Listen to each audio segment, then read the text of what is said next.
여러분, 하나님께서 우리에게 요구하시는 삶이 무엇인가?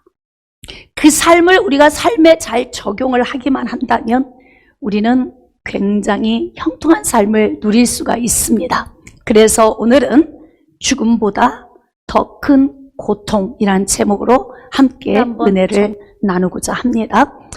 혹시 제목을 보면서 고민해 보셨습니까? 죽음보다 더 큰 고통이 무엇일까요? 퀴즈. 한번 대답해 보실까요? 시작. 여기저기에서 외로움, 고독 이렇게 말씀을 하시네요. 여러분들은 저에게 자주 들었던 말씀이기 때문에 지금 대답을 하실 수 있습니다. 죽음보다 더 큰 고통이 뭐 있을까? 이렇게 생각할 수 있는데 죽음은 당연히 모든 사람에게 오는 것이기 때문에 내가 죽을 때가 가까워 오면 사람들은 체념을 합니다. 가까워 오는구나. 갈 날이 되어 가는구나. 체념을 하지만 죽음 직전까지 우리가 삶을 사는 동안 내가 어떠한 삶을 살아야 하는 것인지에 대해서는 그렇게 많은 고민을 하지 않습니다. 그런데 우리가 인생의 삶을 사는 동안 죽음보다 더 큰 고통이 있으니 그것이 바로 혼자 사는 것이다. 예? 오늘 그 요지를 좀 여러분에게 말씀을 드리려고 합니다. 여러분, 하나님께서 사람을 창조하셨습니다. 사람은 진화된 존재가 아니에요. 하나님께서 엿새 동안 천지를 창조하실 때 맨 마지막에 창조하신 모든 것들을 다 맡기시기 위해서 사람을 창조하셨습니다. 사람은 하나님의 형상대로 창조된 특별한 존재입니다. 그냥 우리 자녀들이 학교에서 진화론을 배우기 때문에 자칫 사람이 좀 진화된 거 아닐까 이런 생각을 하는 위험이 없도록 우리 부모 세대는 자녀들에게 하나님의 창조 사역에 대해서 잘 가르쳐 주셨으면 좋겠습니다. 자, 사람은 하나님이 창조하신 피조물인데 창세기 1장 26절과 27절에 말씀하고 있어요. 자, 말씀으로 나아갑시다. 26절. 하나님이 이르시되 우리의 형상을 따라 우리의 모양대로 우리가 사람을 만들고 그들로 바다의 물고기와 하늘의 새와 가축과 온 땅에 기는 모든 것을 다스리게 하자 하시고, 여러분, 부모가 가지고 있는 모든 것을 나에게 그대로 주신다면 얼마나 좋겠습니까? 그쵸? 부모의 것이 다 내 것이다 생각하고 살았는데 어느 순간에 부모가 자기의 것을 전부 사회에 환원해 버렸어요. 내 것이 하나도 없어. 이때 좌절과 절망이 얼마나 오겠습니까? 하나님께서 엿새 동안 천지를 창조하신 목적이 바로 무엇이냐면 사람에게 주시기 위하여 창조하셨다. 그러니까 하나님의 천지 창조의 주인공이 누구이겠습니까? 사람입니다. 사람. 여러분, 나는 누구입니까? 사람입니다. 그러므로 하나님이 창조하신 모든 것은 누구의 것입니까? 진짜 그렇게 믿고 사시는 거예요? 할렐루야. 어깨 좀 펴시다. 네, 하나님이 창조하신 모든 피조 세계가 바로 나에게 주시기 위하여서 하나님이 창조하셨다. 세상보다 크신 하나님께서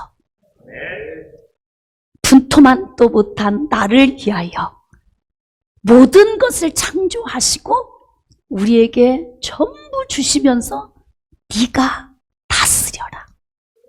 네가 누려라.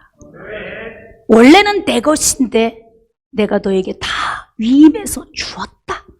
그러니까 네가 마음껏 누려라. 세상에 특별 대우를 하신 거예요. 그래서 나는 어떤 존재다? 제가 여러분들에게 자주 가끔씩 나는 어떤 존재인가에 대해서 계속 마음으로 새기도록 하는데 내가 특별한 존재인 것을 그렇게 입술로는 선포해도 특별하게 살지 않는 이유는 왜 그러는 거예요?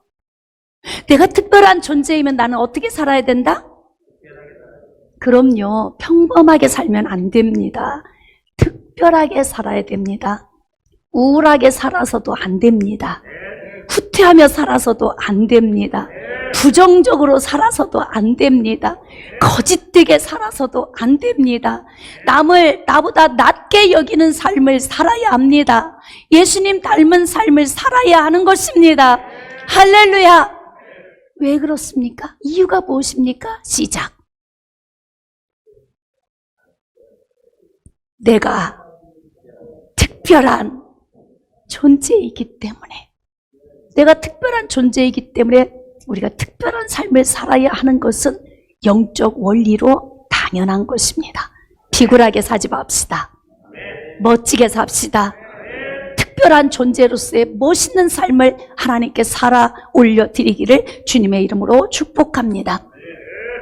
하나님께서 이렇게 땅에 기는 모든 것을 다스리게 하시고 하나님이 자기 형상 곧 하나님의 형상대로 사람을 창조하시되 남자와 여자로 창조하셨다는 겁니다. 이 모든 피조 세계를 하나님께서 주시려고 남자와 여자를 창조하신 거예요.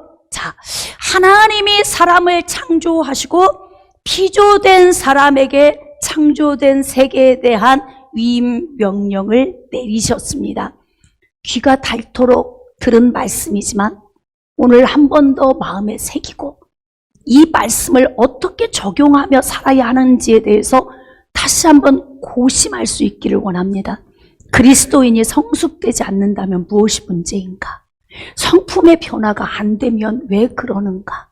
왜 삶이 진보적이지 못한가? 무엇이 문제인가? 하나님의 말씀을 삶에 적용하지 않기 때문에 그런 것입니다. 하나님이 사람을 지으시고 사람에게 복을 주시며 위임하신 것이 있어요. 같이 합독하시겠습니다. 하나님이 그들에게 복을 주시며 하나님이 그들에게 이르시되 생육하고 번성하여 땅에 충만하라. 땅을 정복하라. 바다의 물고기와 하늘의 새와 땅에 움직이는 모든 생물을 다스리라 하시니라. 자, 이 말씀은 어떻게 적용이 되어져야 되냐면 이 말씀은 그리스도인에게만 주신 것이 아닙니다. 이 말씀은 누구에게 주신 거예요? 할렐루야. 사람에게 주신 거예요. 사람에게. 신자와 불신자를 구분하는 영역이 아니에요. 사람을 자기 형상대로 지으시고 사람에게 하나님이 위임하신 것이 있어요. 그러니까 이 위임의 복을 신자이든 불신자이든 적용을 어떻게 하느냐에 따라서 삶이 달라질 수 있다는 것입니다. 깨달아지시면 아멘. 그러므로 신자인 우리는 더욱 이 말씀을 삶에 적용하며 살 수 있기를 소망합니다. 하나님이 복을 주셨는데 첫 번째 복이 무엇이냐면 생육하고 번성하고 충만하라. 많이 낳으라는 거예요. 많이 낳으려면 사랑해야 많이 낳지. 마음이 닫혀 있으면 사랑할 수 없고 사랑하지 않으면 충만할 수 없으니 이 사랑하며 사는 것마저도 우리에게 위임하셨다는 거예요. 충만하게 살래? 아니면 충만하지 않게 살래? 이거 네가 알아서 해. 생육하고 번성하고 충만하기를 원하면 알콩달콩 사랑을 가꾸면서 할렐루야. 서로 사랑하며 살면 그러면 알콩달콩 행복하게 충만한 삶을 누릴 수 있다는 거요. 이거 네가 선택하고 살아. 이렇게 사람에게 위임을 하셨습니다. 두 번째, 하나님이 주신 두 번째 위임 명령은 땅을 정복하라입니다. 여러분, 이 정복이라는 의미는 알아가다, 발로 밟다 그런 의미가 들어있어요. 발로 밟으면서 밟은 영역이 밑에 카페트가 깔려 있구나. 그 밑에는 딱딱한 판이 있구나. 뭐 이렇게 우리가 다 느낌으로 알면서 전부 파악해서 정보를 가지고 그 정보를 내 머리에 입력하는 것을 의미해요. 그래서 저는 땅을 정복하라라는 뜻은 공부하라. 나는 그 뜻으로 이해를 하는 거예요. 세상에 대해 공부하는 거예요. 학생들만 공부하는 것이 아닙니다. 공부는 평생 하는 거예요. 내가 살고 있는 모든 영역에서 아내가 남편을 공부해야 되고 남편이 아내를 공부해야 하고 자녀는 부모를 공부하고 부모는 자녀를 공부하며 주의 종은 성도를 공부하고 성도는 주의 종을 공부하고 아멘 할 때까지 제가 계속 할 거예요. 응? 할렐루야. 예? 그러니까 여러분이 직장에 가면 내가 직원이면 사장님을 공부해야 합니다. 사장님은 직원을 잘 공부해야, 즉 정복해야, 그래야 효과적인 돈을 벌 수 있는 그런 요인이 되어지는 거예요. 우리 삶에 있는 모든 영역을 공부하는 것, 즉 정복하는 것, 얼마만큼 내가 정복했느냐에 따라서 삶의 윤기가 달라진다. 예? 왜 그렇게 부모들이 자녀들에게 공부해라, 공부해라 이렇게 이야기합니까?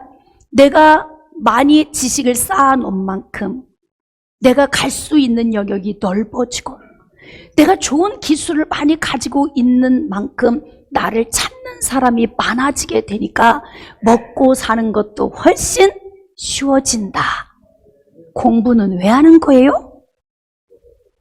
그럼요. 그냥 본질적인 얘기하세요. 돌리지 말고. 공부를 왜 하는 겁니까? 그럼요. 잘 먹고 잘 살기 위해서. 또 세상적이고 인간적인 이야기 하네. 그러면 하나님이 복 주신다는 복이 다 어떤 복이에요? 그냥 영혼만 잘 되는 복입니까?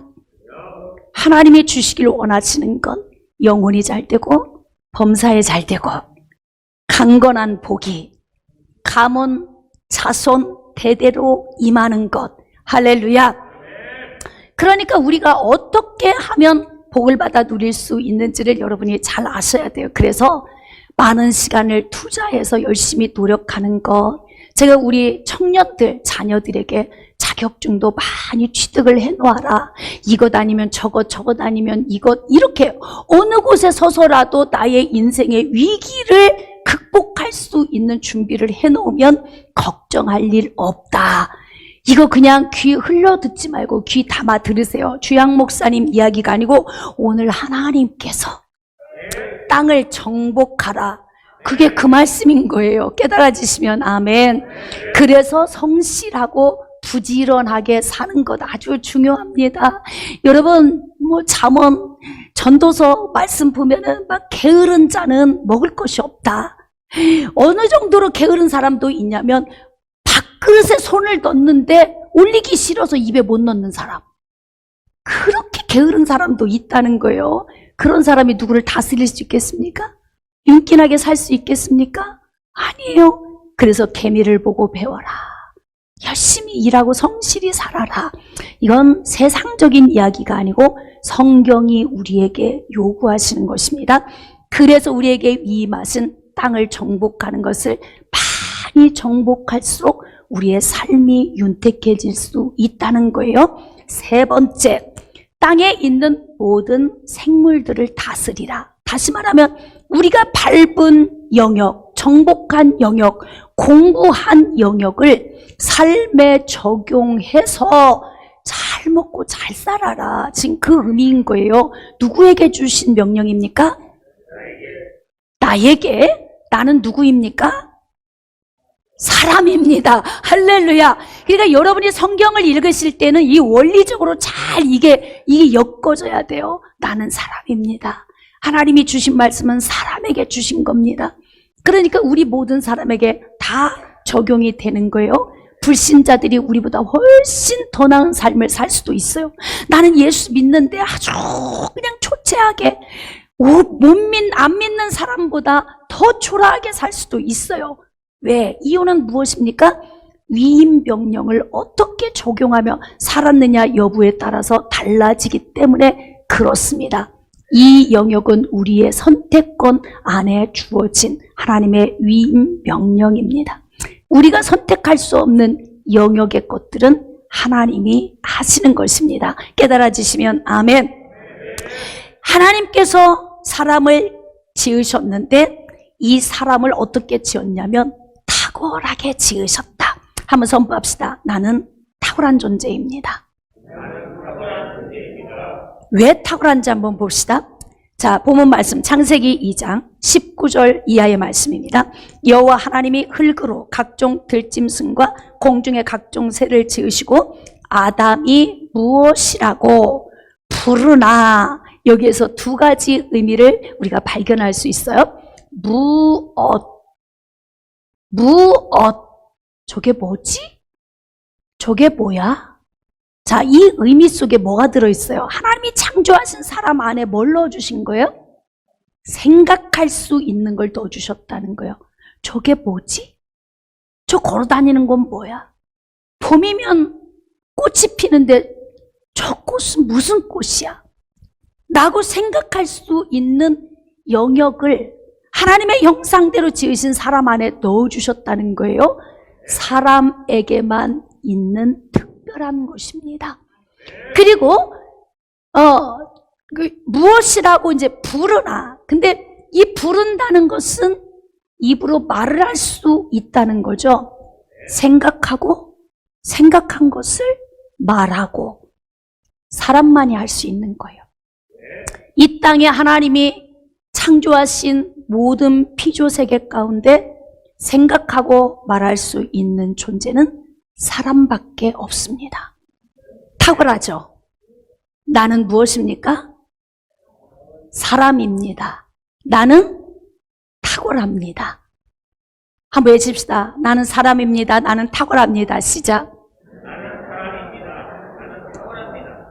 그래서 인생을 멋지게 살아야 되는 거예요. 탁월한 존재가 대충 살면 안 되는 거죠. 굉장히 우리가 귀한 존재이니까 인생의 시간을 쪼개고 아껴서 하나님이 주신 본분대로 인생을 멋지게 살아드리는 거, 이거 굉장히 중요해요. 생각하고 말하는 존재로 하나님이 창조하셨습니다. 이렇게 탁월한 존재로 창조했는데 아무리 탁월해도 나의 탁월함을 적용할 수 있는 곳이 없다면 의미가 없다. 예? 여러분의 탁월함을 알아주는 사람이 없다면, 여러분의 탁월함을 적용할 곳이 없다면 그 탁월함의 의미는 없는 거예요. 아무 의미가 없어요. 똑똑하고 잘났어도, 돈이 아무리 많아도, 내 삶에서 내가 모든 걸 다 소유했어도 나 한 사람이야. 적용할 데가 없어. 아무 의미가 없어요. 탁월함만을 강조하지 마시기 바랍니다. 이 탁월함 속에서 나의 탁월함을 인정해 줄 수 있는 존재가 내 삶 속에 있는 것이 얼마나 행복한지 오늘 이제 깨달아 알 수 있기를 원합니다. 탁월한데, 그런데 함께 나눌 사람이 없다면 바로 의미가 없어요. 그래서 오늘 이제 제가 제목을 여러분에게 드렸는데, 죽음보다 더 큰 고통은 외로움이다. 이것을 오늘 말씀드리고 싶은 거예요. 이제 본론으로 들어갑니다. 자, 본문 말씀 창세기 2장 18절. 여호와 하나님이 이르시되 사람이 혼자 사는 것이 좋지 아니하니 내가 그를 위하여 돕는 배필을 지으리라 하시니라. 아담이 너무나 탁월해. 모든 생물을 앞으로 이끌어 왔더니 생각하고 말로 다 해요. 이름을 다 지어주는 거예요. 근데 아담, 당신은 너무 탁월합니다. 당신의 그 지혜와 총명을 높이 평가합니다. 해줄 사람이 있어요, 없어요? 없어. 인생이 재미있어, 없어요? 재미 하나도 없어요. 그런 존재가 주변에 없으니까 인생에 낙이 없는 거예요. 외로워. 아담이 혼자 있으니까 너무 외롭고 고독합니다. 제가 늘 예를 들어서 1년에 한 번씩 드리는 말씀이 있어요. 아내 먼저 하나님 품으로 보낸 한 남자 집사님이, 제가 신방을 가면 막 우세요. 자녀가 둘 있는데, 여러분, 자녀는 자녀의 삶이 있어요. 부모의 삶을 대신 못합니다. 자녀에게 의지하지 마세요. 할렐루야. 분가시켰으면 똑 떼어서 자녀의 멋진 인생을 살게 하고 내 인생은 누가 책임진다? 내가 책임지고 사는 거예요.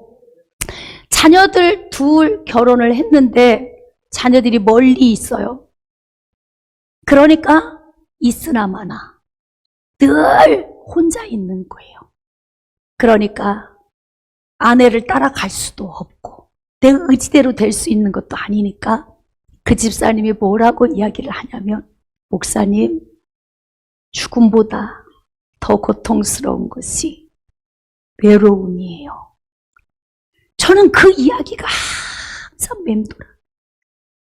그래서 제 목회 가운데 그 말을 제가 여러분에게 늘 생각나게 하고 적용을 하는 이유는 그와 똑같은 환경을 만나지 않도록 하게 하기 위해서 제가 여러분들에게 가정의 달이면 이 말씀을 꼭 전하는 거예요. 탁월한데, 부족함이 없는데, 너무 특별한데 적용할 대상이 없어. 인생이 무의미하다는 것입니다. 그러니까 하나님께서 죽음보다 더 큰 고통이 외로움인 것을 사람 안에 느낌이 있다는 걸 하나님이 아시는 거예요. 하나님이 아담이 매일같이 에덴 동산을 거닐면서 짐승들과 함께 돌아다니는데 소통이 안 돼. 늘 혼자인 거예요. 하나님이 혼자 있는 아담을 보시면서 뭐라고 말씀하셨냐면, 혼자 사는 것이 좋지 않아. 이렇게 하나님이 말씀하시는 거예요.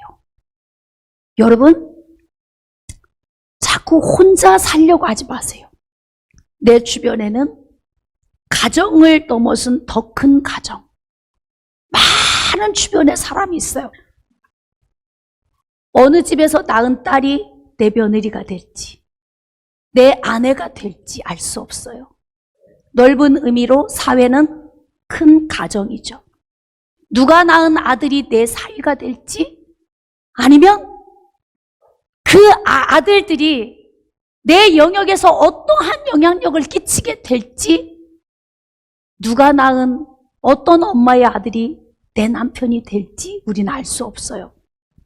나는 가정이라고 하는 단위를 단순히 여러분 가정 안에 있는 2사람, 3사람, 4사람에 국한시키지 않기를 축복합니다. 사회는 큰 가정입니다. 시작.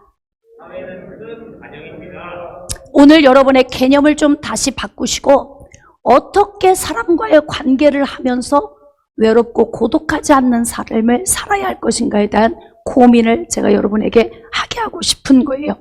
하나님이 혼자 사는 것이 좋지 않아 보였다. 그래서 하나님께서 아담을 깊이 잠들게 하시고 그의 갈빗대를 빼시고 그에게 살을 입혀서 또 다른 사람을 만드신 거예요.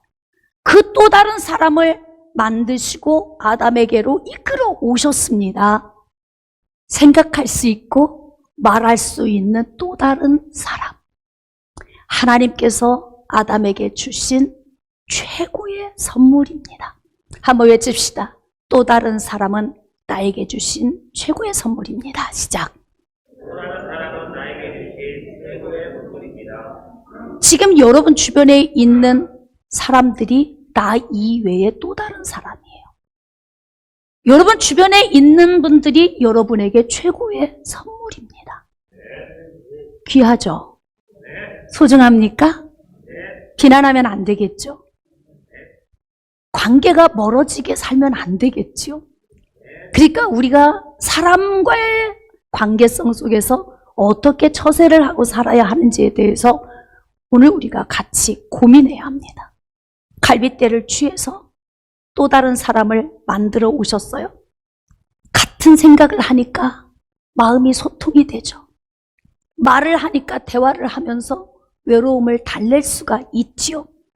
어느 짐승도 어떤 생물도 교통할 수 없었는데 이제 교통이 이루어집니다. 그러니까 이제 인생의 삶이 비로소 이제 삶의 의미가 생긴 거예요. 아담이 열심히 일해서 벌어오면 아담에게 감사를 표현하는 하와가 있는 거예요. 네? 수고했다고 말해주고 열심히 가정에서 옷도 빨아주고 음식도 해주고 자식도 낳아주는 아내가 있으면서 그러면서 두 손을 치켜 올려 당신이 최고입니다. 이렇게 말해줄 수 있는 또 다른 사람이 내 인생에 있으니까 그때부터 삶의 맛이 나더라. 하나님이 그걸 아신 거예요. 그러면 그 삶의 맛이 가정에서만 나는 게 아니죠.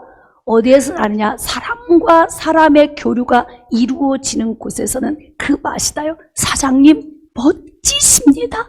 직원들이 한번 손가락 치켜 올려줄 때 그 사장님은 삶의 의미를 느끼게 되죠.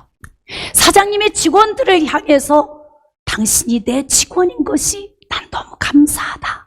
이 격려의 말 한마디에 삶의 의미가 느껴져요. 여러분들이 목회하는 주양 목사님을 향해서 주양 목사님이 나의 목사님이라서 너무 감사해요. 이 말 한마디 해주면 나 또 신나. 신바람이 나서 힘이 막 불끈불끈 솟아요. 그런데 저 또한 너무 좋은 인격의 사람, 순종의 사람, 헌신의 사람, 하나님 앞에서 정직하게 사는 여러분을 제게 주신 하나님께 또 감사드려요. 그러면 여러분도 신앙생활에 또 의미가 있지 않아요? 인정받을 때 할렐루야.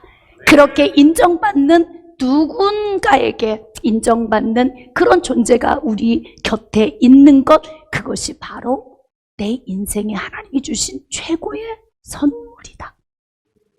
깨달아지시면 아멘. 자, 우리 옆 사람과 인사 나눕시다. 당신은 하나님이 내게 주신 최고의 선물입니다. 앞뒤로, 옆으로. 자, 우리 지금 화상으로 예배 드리시는 분들, 가족들과 인사 나눕시다. 당신은 하나님이 내게 주신 최고의 선물입니다. 할렐루야. 한 번 더 인사합시다. 귀하게 여기겠습니다. 존경하는 마음으로 섬기겠습니다.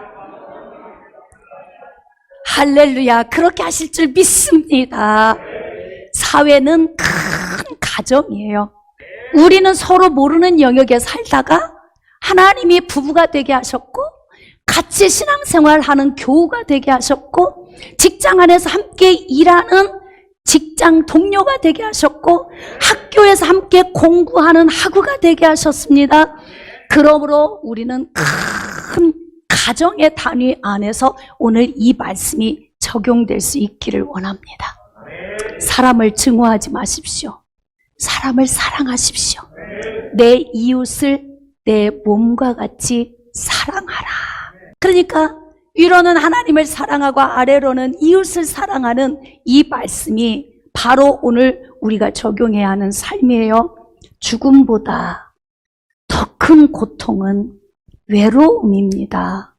여러분, 할 수만 있으면 화통한 성격으로 많은 사람들과 화통한 교제를 하시고, 세상에 어디 가서 이렇게 좋은 교우들을 만날 수 있어요. 그쵸? 그냥 가만히 앉아있는데 하나님이 보너스로 주신 거잖아요. 네? 그런데 이렇게 좋은 교우들하고 사랑의 교제를 나누지 못한다면 나는 외로움을 자처하고 골방으로 들어가는 것이다. 그러니까 우리가 이 땅에서 호흡하는 그날까지 누군가와 함께 걷고 마시고 수다 떨고 기도하고 같은 비전을 향해 나아갈 수 있는 그런 좋은 사람들이 가장 가깝게는 작은 단위의 나의 가정이고, 크게는 큰 가정인 사회가 우리에게 주어졌으니 이것이 어찌 하나님의 은혜가 아니라고 말할 수 있겠습니까? 하나님의 은혜입니다. 여러분이 제 앞에 있는 게 하나님의 은혜이고, 제가 여러분 앞에 설 수 있는 것이 하나님의 은혜입니다. 할렐루야. 그러므로 사람을 귀하게 여깁시다. 어느 곳에서 누구를 만나든지 귀하게 여기고, 나보다 남을 낮게 여기는 삶을 살 때 우리는 작은 단위의 가정, 큰 단위의 사회인 큰 가정 안에서 우리는 복된 삶을 누리며 살 수 있게 되는 것입니다. 여러분, 가장 귀한 선물을 받은 아담의 반응이 무엇입니까? 본문 말씀 창세기 2장 23절 아담이 이르되 이는 내 뼈 중에 뼈요 살 중에 살이라. 이것을 남자에게서 취하였은즉 여자라 부르리라 하니라. 여러분, 오늘은 제가 좀 더 포괄적으로 말씀을 전합니다. 여기에서 여자는 하와 한 사람이지만 저는 나 이외에 다른 사람을 여자에게 포함하고 싶어요. 여자. 네? 어떤 성별의 여자와 남자가 아닌 나 이외에 다른 사람, 하나님이 선물로 주신 특별한 존재, 그 존재, 여러분은 하나님이 저에게 주신 여자들입니다. 할렐루야. 여러분 주변에 있는 사람들은 하나님이 여러분에게 특별히 주신 여자들입니다. 돕는 배필, 돕는 자. 할렐루야. 얼마나 귀한 존재들입니까? 누가 사돈이 될지 어떻게 알아요? 가정이 되는 거예요. 우리는 큰 단위의 가정 안에서 삶을 살고 있어요. 아담이 비로소 외로움과 고독함에서 벗어나는 거예요. 말이 통합니까? 뭐 생각이 같은 사람이 있습니까? 그 하나님이 피조된 넓은 세계를 바라보는데 나하고 소통되는 존재가 하나도 없어. 여러분, 작은 단위의 가정, 큰 단위의 가정 안에서 소통할 수 있도록 노력하세요. 제발 좀 답답하게 살지 마시고 소통, 마음을 좀 활짝 열고 할렐루야. 그러면서 내 뼈 중에 뼈요 살 중에 살. 꼭 이걸 부부의 개념으로 오늘 생각하지 마시고 여러분들이 제 뼈 중에 뼈고 살 중에 살이다. 내 몸이다 이 말이에요. 예수님이 말씀하셨어요. 내 이웃은 네 몸이다. 그러니까 네 몸처럼 여기라 그렇잖아요. 그러니까 이 말씀이 어긋나지 않아요. 이 땅에 있는 모든 사람들은 나 이외에 다른 사람은 나의 뼈 중에 뼈요 살 중에 살이다. 그 말씀 무슨 말씀입니까?